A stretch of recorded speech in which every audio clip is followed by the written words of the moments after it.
የኢትዮጵያን እድገት እና በሁለት እግር መቆም የማይፈልጉ ሀገራት በጦርነት ሊያሸንፉን እንደማይችሉ ያውቁታል። ባዳዎቹ በደንብ ያውቁታል። ለምን? የኢትዮጵያን አቅም ላኪው ያውቀዋል፣ ተላላኪው ግን ይጓጓል። በተነገረው ቁጥር ዘሎ እዚህ የሚመጣ ስለሚመስለው ይጓጓል። ጉጉት የወለደው በሽታ ነው። እየተላከ እንደሆነ ያውቃል። በራሱ ዓላማ ላይ እንዳልቆመ ያውቃል።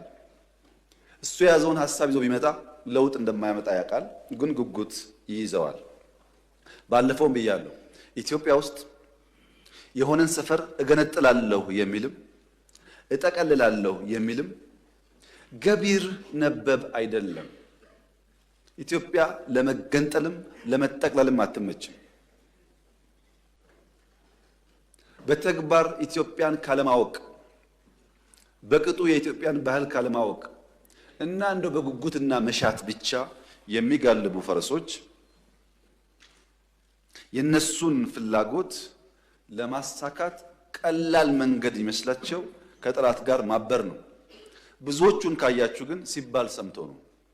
መገንጠል የሚለውም ሲባል ሰምቶ ነው። ማን እንደሚገነጥልም አያውቅም። መጠቅለል የሚያስበውም ሲባል ሰምቶ ነው። እንኳን ለመጠቅለል አክብሮ ለመኖርም በጣም ከባድ ጊዜ እንደሆነ አይገባውም። ሲባል ሰምቶ ነው። ይሄ ችግር ባለበት የተሟላ ሰላም ማምጣት የራሱ ውጣ ውረድ አለው። ከታሪክ መማር ቢቻል ኖሮ በድፍን አፍሪካ የመሳሪያ አፈሙስ ይዘው መንግስታትን ተቃርነው ተዋግተው አሸንፈው ላሸነፉት ሀገር ልማትና ዲሞክራሲ ያመጣ አንድ ሀገር የለም። አንድ ታጥቆ ይመጣል፣ ታጥቆ ይመለሳል። ቅድም እንዳነሳሁት ኢህአዴግ 17 ዓመት ታግሎ መንግስት ከሆነ በኋላ ለ30 ዓመት ሰላም የነበረበትን ትግራይ ክልል እንኳን ከስንዴ እርዳታ መገላገል አልቻለም።